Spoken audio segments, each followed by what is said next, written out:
बहुचर्चित धर्मपुरी भाजपा विधायक कालू सिंह ठाकुर का ब्लैकमेलिंग कांड अब सिर्फ एक आपराधिक मामला नहीं रहा। यह मध्य प्रदेश की राजनीति, प्रशासन और सत्ता के भीतर चल रही खींचतान का खुला दस्तावेज बन चुका है। जिस प्रदेश में सत्ता की गलियारों में बैठा एक सत्ताधारी विधायक खुद को असहाय बताए, वहां आम आदमी की हालत क्या होगी, इसकी कल्पना भी डराने वाली है। यह मामला व्यवस्था के मुंह पर करारा तमाचा भी है, अंदरूनी षड्यंत्र का आईना भी है। वीडियो के अंत तक बने रहिए, क्योंकि यहां सवाल सिर्फ एक विधायक का नहीं, पूरे सिस्टम का है। नमस्कार, मैं आदर्श पांडे और आप देख रहे हैं दा लपेटा। मामला धार जिले की धर्मपुरी विधानसभा से जुड़ा है, जहां भाजपा विधायक कालू सिंह ठाकुर ने महिला और एक युवक पर गंभीर ब्लैकमेलिंग, सीधे अवैध वसूली के आरोप लगाए।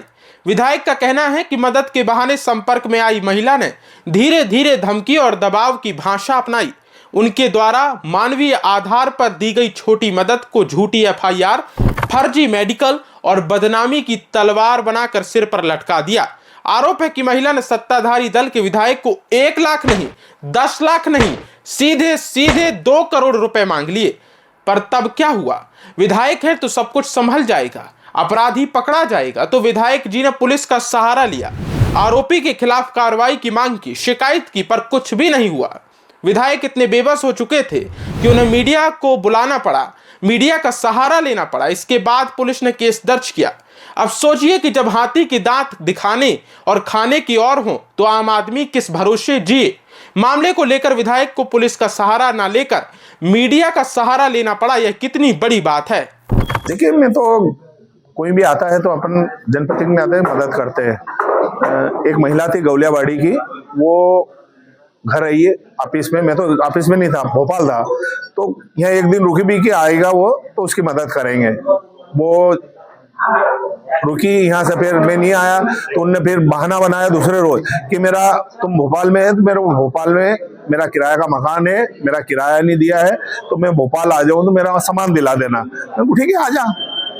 इस बहाने वो भोपाल आई। भोपाल आने के बाद महिला ने बोला कि किराया तो मेरे उससे बात हो गई, बोले आप 15,000 दे दो। मैं पैसे थोड़ी देने का आया, उससे बात करूंगा, नहीं होगा तो छुड़वा के ये करवा दूंगा, थोड़ा बहुत 1,000-2,000 होता तो कर देंगे, मैं 15,000 नहीं दूंगा तेरे को। तो उसको मैंने रवाना कर दिया, बोले मेरे किराया का पैसे दे दो। उसको 500 दिए, नहीं मेरे को ऑटो में बच्चे भी खाना खाएंगे, चल 500 1,000 रुपए दिए, वहां से निकल गई। 1-1.5 घंटे बाद उसी महिला का फोन आ रहा मेरे पास कि आपने मेरे को भोपाल क्यों बुलाई। इनको क्यों बुलाई? तू खुद आई, मैंने थोड़ी बुलाई। कहीं गाड़ी आई कि मैं मेरी गाड़ी में लेके आया कि काय से लेके आया? तो बोले नहीं, तुम मेरे को इस बहाने बुलाए, मेरे साथ तुम गलत काम करोगे। अरे मैंने तो फिर क्या बोलो, मेरे को तो सीधी रहे, रूप पहला है कहाँ है। इतने में उसका फोन पे ही वो मुसलमान जो लेके गया था उसकी आवाज आई, बोले साले तेरे अभी एफआईआर करूंगा और तू मेरे को अब समझता नहीं मैं क्या हूं, कहाँ हूं।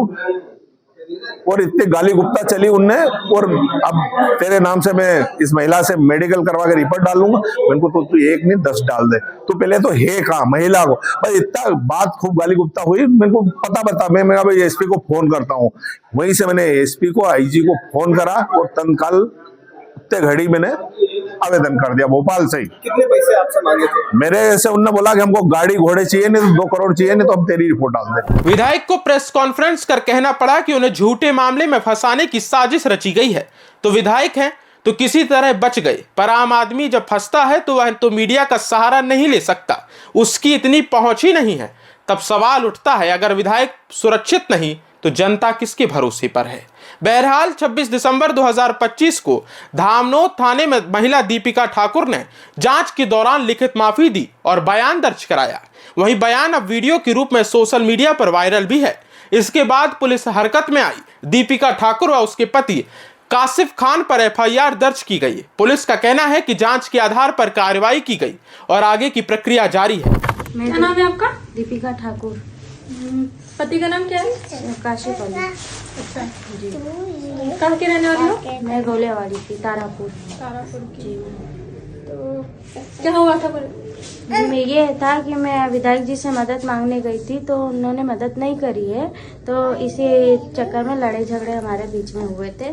तो ये कहना चाह रही हूँ कि उनसे माफ़ी मांगती हूँ कि ऐसा कुछ मेरे साथ हुआ नहीं है, बस ये कहना चाह रही हूँ। तो बस इतनी बात है ना कि मदद नहीं की तो इसलिए तुम नाराज हो गई थी? नाराज हो गई थी, थोड़ी गाली गलौज हो गई थी बस ये। अच्छा, और कुछ तुम्हारे साथ कुछ गलत मेरे तो नहीं साथ हुआ? ऐसा कुछ गलत नहीं किसी के द्वारा भी कुछ गलत हुआ? कुछ भी नहीं हुआ, कुछ कोई दबाव तो नहीं बना रहा तुम पे? नहीं कोई दबाव नहीं। जो बता रही सही बता रहे हो ना? जी, मन से माफी मांग रही हो? मन से माफी मांग रहे हैं। किसी के दबाव तो नहीं है? नहीं किसी से दबाव से नहीं। धामनोद थाने पर विधायक जी, जो माननीय विधायक साहब हैं, उनको अलग अलग नंबरों से 2 आरोपी का नाम सामने आया, जिसमें एक दीपिका ठाकुर और उसके पति आसिफ अली द्वारा ब्लैकमेलिंग करने का मामला सामने आया था, जिसमें जांच की जा रही थी। और उसी के तहत आज संगीन अपराध जो सेक्शंस हैं उनमें अपराध पंजीबद्ध कर लिया गया है और उसी के तहत जांच। पर असली बहस तो यहीं से शुरू होती है कि कुछ दिन पहले ही वरिष्ठ भाजपा नेता कैलाश विजयवर्गीय का बयान सामने आया था, अधिकारी हमारी नहीं सुनते। अगर सत्ता पक्ष के बड़े नेता और विधायक यह कहने को मजबूर हैं, तो क्या यह माना जाए कि प्रदेश में प्रशासनिक दबाव ऊपर से नीचे नहीं बल्कि नीचे से ऊपर चल रहा है? जिसकी लाठी उसकी भैंस वाली कहावत अगर लोकतंत्र में लागू होने लगे तो फिर संविधान सिर्फ किताबों तक सीमित रह जाएगा। यह कांड बताता है कि सिस्टम में डर किसका है, ताकत किसके हाथ में है, और यह अब साफ नहीं रहा। अब सवाल आपसे है, क्या यह सिर्फ एक ब्लैकमेलिंग का मामला है या प्रदेश की प्रशासनिक नाकामी का बड़ा संकेत? अगर एक विधायक को न्याय के लिए मीडिया के सामने आना पड़े तो आम आदमी कहां जाए? कमेंट में जरूर बताइए। क्या मध्य प्रदेश की व्यवस्था सही दिशा में है और यह हालात धीरे धीरे हाथ से फिसलते जा रहे हैं? आपकी राय, आपके विचार क्या हैं? हमारे साथ जरूर साझा करें।